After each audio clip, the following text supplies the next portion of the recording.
Many Hallmark fans are familiar with The Good Witch, and that's either from the films or the newer series, which is what we'll be focusing on. I'm sure there's a lot of things you didn't know about the series, so we're here to give you some insight. So here's 10 things you didn't know about The Good Witch. Starting us off at number 10, the series came after a made-for-TV movie. New fans of The Good Witch show may be surprised to know that the long-running series was actually created after Hallmark's made-for-TV movie in 2008, which was also titled The Good Witch. That movie, starring Katherine became a huge hit.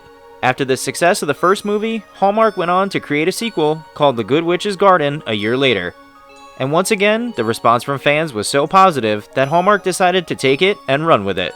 They then produced 5 more Good Witch movies, which brings the total of films up to 7. This all occurred before the TV show was even an idea for Hallmark, but when Hallmark sees that fans really enjoy something, they typically continue to give the fans what they want. Coming in at number 9 is the reason the network made Cassie a widow. Warning, there are some minor spoilers ahead for those that haven't watched the series yet, but for fans who have binged the TV series, they'd know that Cassie was a widow when we first met her in Season 1. It's not clear how many years ago her husband Jake died, but she was still grieving his loss. Meeting Sam helped her get over the death and find love again. Now, if you've seen the movies before the series and are just a true Good Witch fan, you know that her late husband Jake is played by Chris Potter, and the underlying reason for Cassie becoming a widow is that Potter just wasn't available for filming the series. They decided it was best to just move along in the timeline of the show just to make more sense. Coming in at number 8 is Where is Middleton? The fictional town of Middleton is said to be a couple hours away from Chicago. It is a small Illinois suburb with a ton of secrets. Well, where does Hallmark actually shoot the show? In fact, it's where Hallmark shoots a lot of their movies, Canada. Hallmark filmed The Good Witch in various parts of Ontario, Canada, near Niagara-on-the-Lake. More specifically, they filmed around Toronto and the quaint town of Cambridge. Fans will be happy to know that Grey House is in fact a real building found in Dundas, Ontario, Canada. Its real name is the Fox Bar, and it is possible to visit the site to see it for yourself. Next up at number 7 on our list is the ever-changing cast. Longtime Good Witch fans who started with the movies and followed through with the series would realize that there have been many changes in characters. And truthfully, and somewhat annoyingly, there's no real explanation for the changes or dismissal of characters. It's just something the show glosses over, which bothers fans. Obviously, this isn't the first show to replace actors and actresses without reason, but this tends to happen in the world of production. Sometimes it could be as simple as an actor doesn't have time to work on the show, or could be something along the lines of a contract dispute. But most of these things happen behind closed doors and are usually not revealed to the public, and we are left to just speculate. At number 6 on our list is Sarah Power was pregnant in Season 5. Sarah Power plays Abigail Pershing, Cassie's cousin who also has mystical abilities. Abigail's ever-changing love life has often been the topic of discussion. She's a woman who doesn't get hung up on too many men until she meets Donovan Davenport. In real life, however, Sarah Power has a more stable love life and is married to actor Peter Mooney. In the 5th season, Power was actually pregnant, but covered up her bump to protect her storyline. Now that's true dedication to your character. Now before we get into the next half of our list, be sure to hit that subscribe button and click the bell icon to enable notifications so you never miss out on one of our videos. And think about joining us as one of our preferred members, which comes with exclusive perks and input on our next video topics. The link to join is down in the description below. Coming in at number 5 on our list is Katherine and Bailey Madison have somewhat become Cassie and Grace. It's not uncommon for actors to really become their on-screen personas. In the show, Cassie and her daughter Grace have a close bond. They're very protective of each other and know each other inside and out.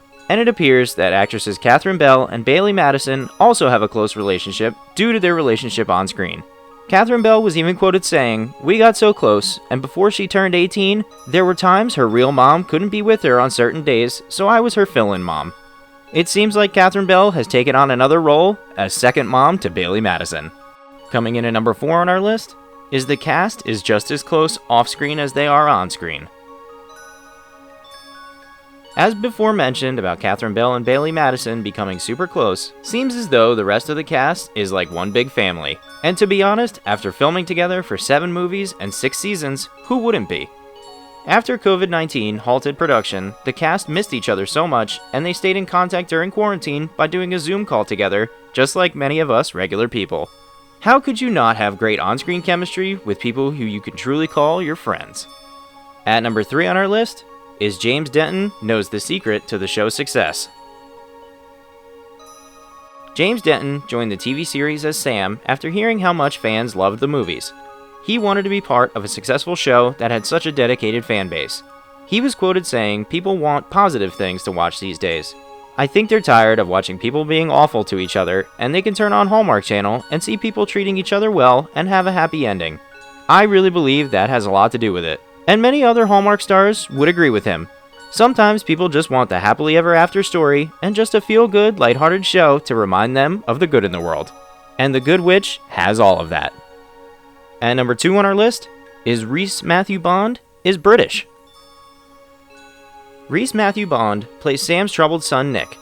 Over the years, Nick has grown from an angry kid to a well-behaved teenager with a good head on his shoulders. Nick is your typical North American kid who grows up and goes to college. Shockingly, Rhys Matthew Bond, the young man who plays Nick, isn't North American at all. He's British.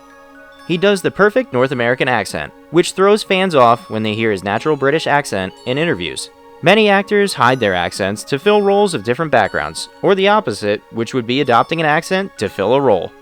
And finally, the number one thing about The Good Witch that you didn't know is that it's the highest ranking show on the Hallmark Channel. The Good Witch is Hallmark's most popular show on the network. After the season 5 finale aired, it was the highest rated and most watched program of the day, with over 3 million viewers. Katherine Bell's Nightingale is also the network's longest running character thus far. With 7 movies and 6 seasons of episodes, Katherine Bell has solidified herself as Cassie Nightingale. With an amazing cast and sky-high ratings, it doesn't look like The Good Witch is going anywhere anytime soon. And that's our list of 10 things you may not have known about The Good Witch. Let us know what you found most interesting, or add something we didn't have on our list down in the comments below. Don't forget to subscribe to the channel for more videos like this one. And also, think about becoming a member of our channel. That membership gives you a loyalty badge for your profile and allows input on our future video topics. The link to join is in the description below. We hope you enjoyed this list, and as always, thanks for watching.